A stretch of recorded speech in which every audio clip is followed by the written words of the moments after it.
Light कोण लावाया? मी लावले light. तुम्ही अजून उठला नाहीत. मगाशी आवाज देऊन गेले होते ना तुम्हाला. उठा. मला ते राहू दे. किती वाजले? अहो 4 वाजलेत आता. 4 वाजलेत ना. मग बाहेर अंधार असं पहाटे पहाटे काय उठायचं? छान. अहो दिवाळी आहे ना, मग अभ्यंग स्नान हे पहाटेच करतात, सूर्य डोक्यावर आल्यावर नाही. हे बघा तुम्ही तुमचं आवरून घ्या, नंतर मी बघतो नंतर. अजिबात नाही. तुम्ही उठा बरं. अहो उठा उठा उठा पटकन.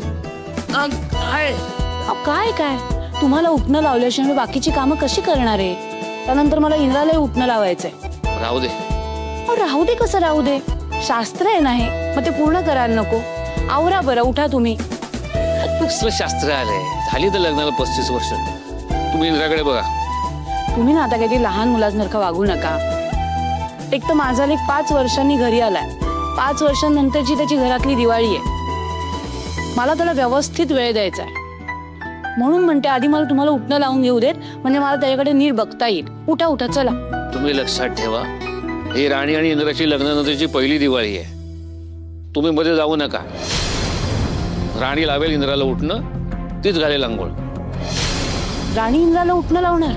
हो, ती बायको आहे ना, तिचा मान आहे. तुम्ही मला उठणं लावा, ती त्याला लावेल. हे बघा त्यांचं राहू देत. इंद्राचा तुम्ही नका विचार करू. तुम्ही आधी आवरा बरं. मी इंद्राचं बघते. बरं बरं जातो, आवरतो. आई ग.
राणी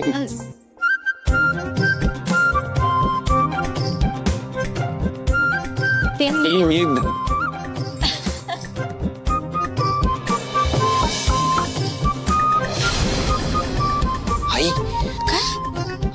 थांबा मी उघडते.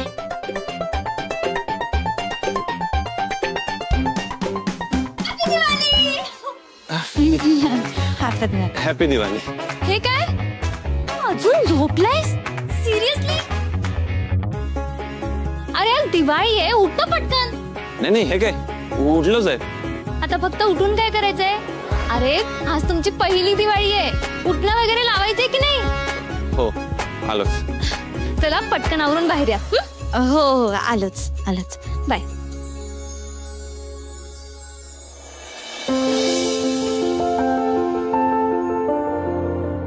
कुठे राहिले दोघे? अरे मी बोलवलंय, येतच असते ते. हे बघ आले. या या दादा वहिनी या. कोणी तुम्हाला डिस्टर्ब तर नाही केलं? झोप झाली का तुमच्या दोघांची? आज काही पर्याय नसतो, नाही झाली तरी उठावंच लागतं. पण दोघांचे चेहरे बघून असं वाटतंय की दोघांची खूप छान झोप झालीये, हो ना दादू? शिकू मग तू उगाच उठवलंस. जोडीने चांगले स्वप्न बघत असतील. तुमचं झालं असेल तर उठणं लावायला बसूयात का? दादू बस.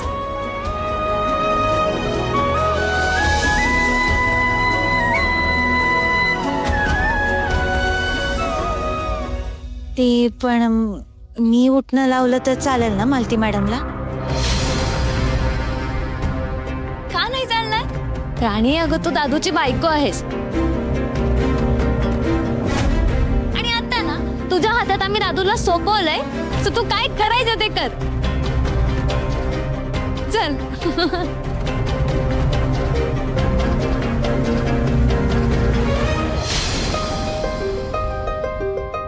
एक कळत नाही सकाळी सगळे उठून काय जरा शांत बसा. अहो सावकाश काय करते तुम्ही? अहो उठणं लावते ना. हो कळलं मला. मान वर करा, मान वर करा. अहो काय सावकाश करा ना जरा, काय कसली घाई आहे? सावकाश काय? हात पुढे करा.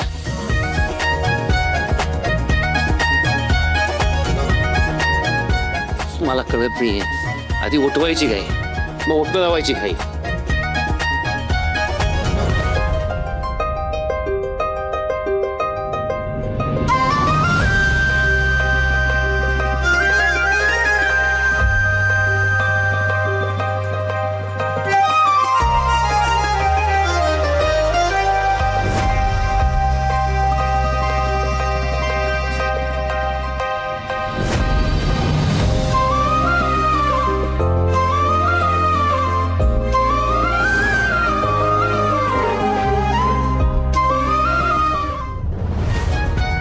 ही बडबड करता हो तुम्ही.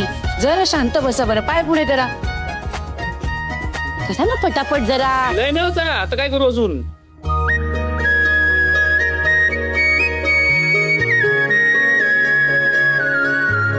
अहो हळू सावकाश. तो पाय पुढे करा. करा हो पटकन.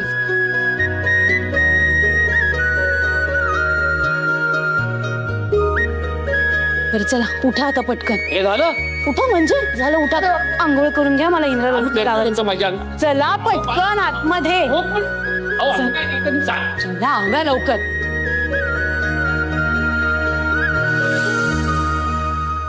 माझा टोळी कुठे आहे? हा तुमचा तुम्ही.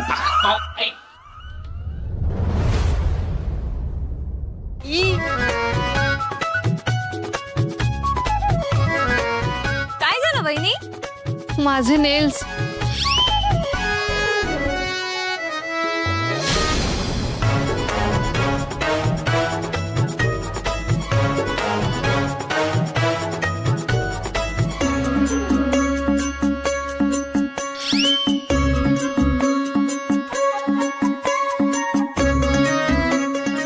काय करते? असं कोण लावतो उठणं? मग मी नाही लावणार. का? तुझे नेल्स बघ किती एक्सपेन्सिव्ह आहेत. डॅमेज झाले तर मग आता काय करायचं? मग तू तुझं लाव. माझ्या नेल्स मध्ये ते उठणं गेलं आणि नेल्स खराब झाले तर? कालच पार्लर मध्ये जाऊन मी पैसे खर्च केले. एवढंच वाटतं ना तर तू तुझं लाव.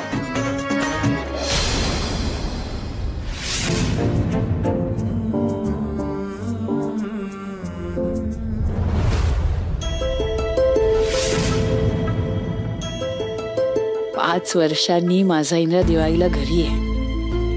आता मी त्याला माझ्या हाताने उठणं लावणार. मागच्या 5 वर्षांची सगळी कसर भरून काढणार आहे मी. इंद्रा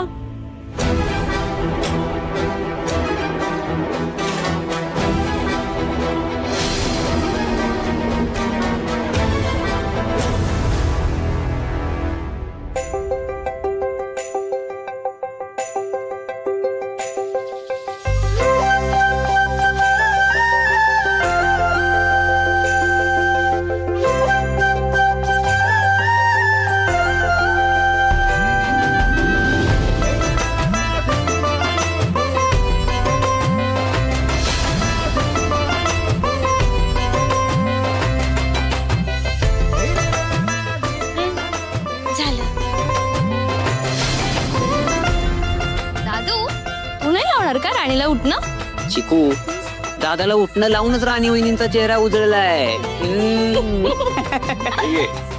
आत्ता उजळला ऍक्च्युली तिचा चेहरा.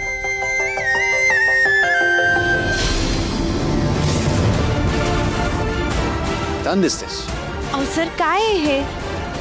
ठीक आहे, घ्या तुम्ही पण छान दिसा मग.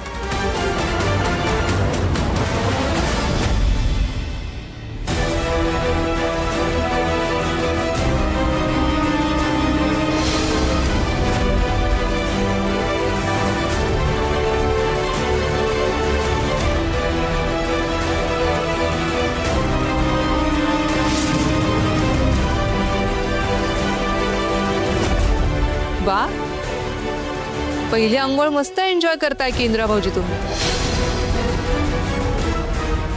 राणीनं उठणं लावलं तर किती लाजताय तुम्ही. ऍक्च्युली तू ना इतका ब्लश करतोयस की आपल्या घराला लाइटिंगची गरजच नाही.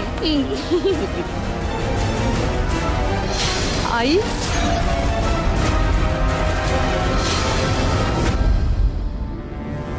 तुम्ही केव्हा आलात? या ना.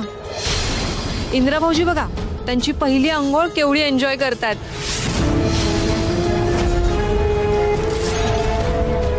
काकी बघा ना, इंद्राला यादी इतकं खुश मी कधीच नव्हतं पाहिलं.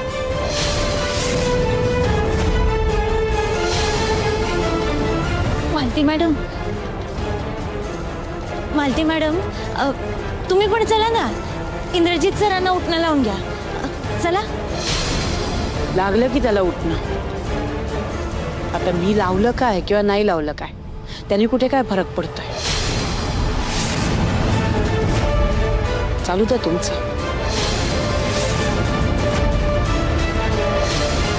मालती मॅडम, मालती मॅडम ऐका.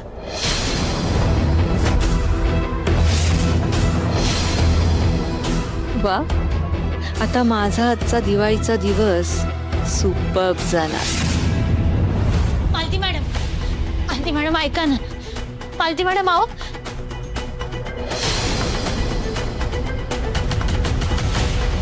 काय झालं मालती मॅडम? तुम्ही चिडलात का? मालती मॅडम बोला ना, काय झालं?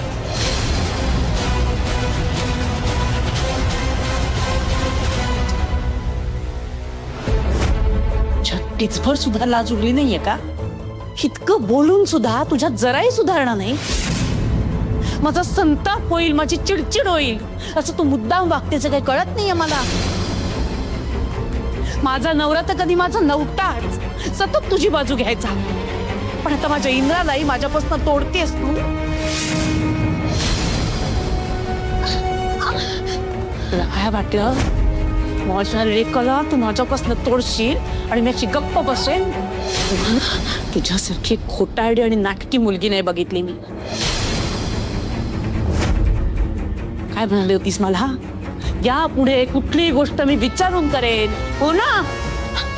तरी सुद्धा पुन्हा स्वतःच्या मनाला हवं तेच केलं ना तू. मॅडम मी खरंच सांगते, मी स्वतःच्या मनानं काहीच केलं नाही. माझ्या आई बाबांची शपथ. हे भास्कर, भासा आई बापाची खोटी शपथ घेऊन मला जाळ्यात ओढू नकोस. तू किती गुणाची आहेस ना हे मला चांगलंच माहितीये. अगं सगळं करून सवरून मी माझ्या मनाने काही केलंच नाही असं म्हणतेस तू? मॅडम मी इंद्रजित सरांना विचारलं होतं की मी उठणं लावू का म्हणून.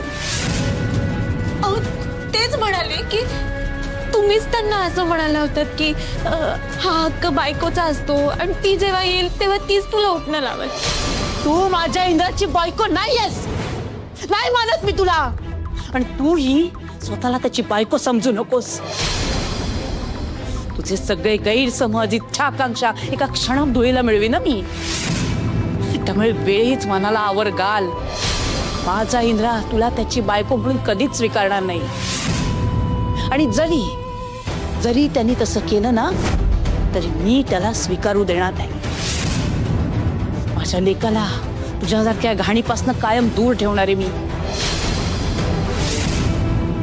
मालती मॅडम तुम्ही मला काही बोला, मी नाही वाईट वाटून घेणार. आणि कसंही झालं असलं तरी इंद्रजित सरांशी माझं लग्न झालं, कोणी मान्य करू देत किंवा नाही. पण ज्या दिवशी इंद्रजित सरांनी माझ्या गळ्यात मंगळसूत्र नावाचा पवित्र धागा बांधला त्या दिवशी त्यांना मी नवरा मानला. आणि हे मंगळसूत्र माझ्यासाठी फक्त एक धागा नाही, किंवा एक दागिना नाही, तर खूप मोठी जबाबदारी. हो, एक वचन आहे ते माझ्यासाठी ते माझं सौभाग्य. आणि तुम्हाला पण माहिती, हो, या धाग्यात आणि दिलेल्या वचनात किती ताकद. आणि आता मी या लग्नाच्या धाग्यात आणि बंधनात बांधली गेली. त्यामुळे आता हे बंधन माझ्या बाजूने तरी तुटू शकत नाही मालती.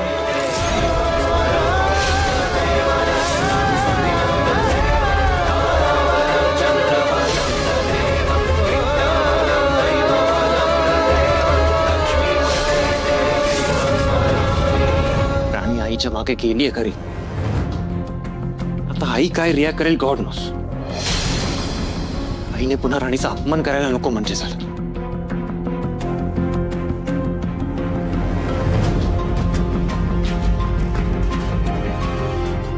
हसायला काय झालं?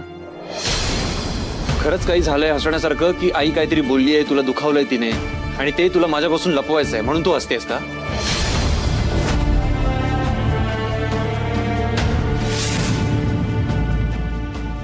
काय वाटतं माझ्या लेकाला तू माझ्यापासून तोडशील आणि मी गप्प बसेन? सांग ना, काय म्हणाली आई? चिडलीये का ती?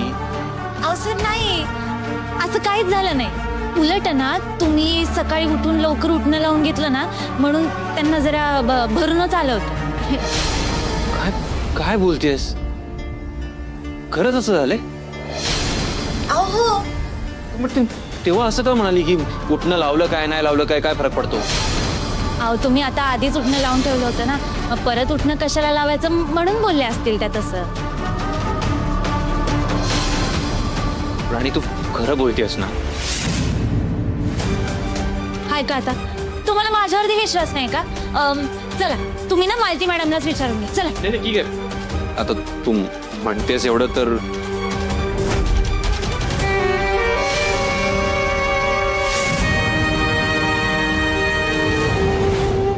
हे काय राणी?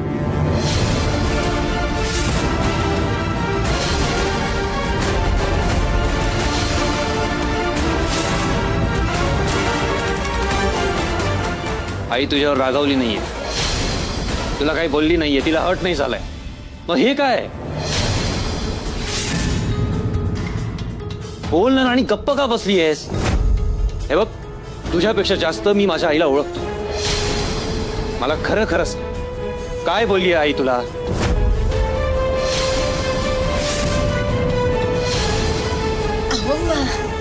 खरंच काही नाही बोलल्या त्या. ना तेच मी म्हंटल ना तुला, राणी मला खरं खरं काय ते सांग. हे बघ, तू मला उठणं लावलंयस त्याचा राग आलाय ना तिला, तुला ओरडली असेल. बोल ना, खरं काय ते सांग मला राणी. ठीक आहे, असं असेल तर मी तिलाच विचार. अहो सर, नाही, थांबा, तुम्ही असं नका करू. अहो, याने त्या अजून दुखावल्या जातील. आणि तू दुखावली गेलीस त्याचं काय? तुझ्या हातावर हा व्रण आलाय त्याचं काय? हे बघ राणी, मला फक्त एवढं म्हणायचं, कोणामुळे कोणाला त्रास होता कामा नये.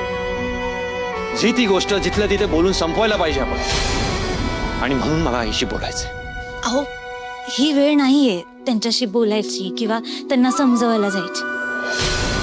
एक गोष्ट कायम लक्षात ठेवा सर, विस्तव जेव्हा तापलेला असतो ना, त्याच्यावरती जरा सुद्धा फुंकर टाकली तर त्याचा भडका होतो. हा माणसाचं सुद्धा तसंच असतं ना. त्यामुळं आधी समोरच्याच्या मनामधला विस्तव शांत होऊ द्या, आणि मग सगळं शांत झाल्यानंतर त्याच्यावर फुंकर मारावे. आता आपण सुद्धा त्यांचं डोकं आणि हे वातावरण थंड व्हायची वाट बघूया, आणि मग हळूच फुंकर घालत त्यांना समजू. म्हणजे कसं की समोरच्याला तुम्हाला काय म्हणायचंय ते सुद्धा कळतं आणि वादही होत नाही. आणि हेच जर आता तुम्ही लगेच त्यांच्याशी बोलायला गेलात ना, तर तुमचे शब्द त्यांच्या कानापर्यंत पोहोचतील पण मनापर्यंत पोहोचणार नाहीत. तुम्हाला कळतंय का मी काय म्हणते ते? सर, सगळंच जर आपल्या मनासारखं व्हावं असं वाटत असेल ना, तर माणसानं थोडा संयम ठेवायला पाहिजे. अहो, दगडाला पाझर फोडायला त्याला आधी तेवढ्याच मायेनं पूजावं लागतं. मग आपण तर माणूस होत ना, मग आपण त्यांना थोडा त्यांचा वेळ देऊ आणि आपण सुद्धा घेऊ. आपल्या बाजूनं आपण प्रयत्न करत राहू त्यांच्याशी प्रेमानं मायेनं बोलायचं. आणि मग एक दिवस त्यांना सुद्धा माझ्याबद्दल पाजर फुटेल. किती समजूतदार आहेस तू राणी. तुला किती चुकीचं समजत होतो मी, पण आता कळतंय माणूस कळायला खरंच वेळ द्यावा लागतो आणि आपणही थोडा वेळ घ्यावा लागतो.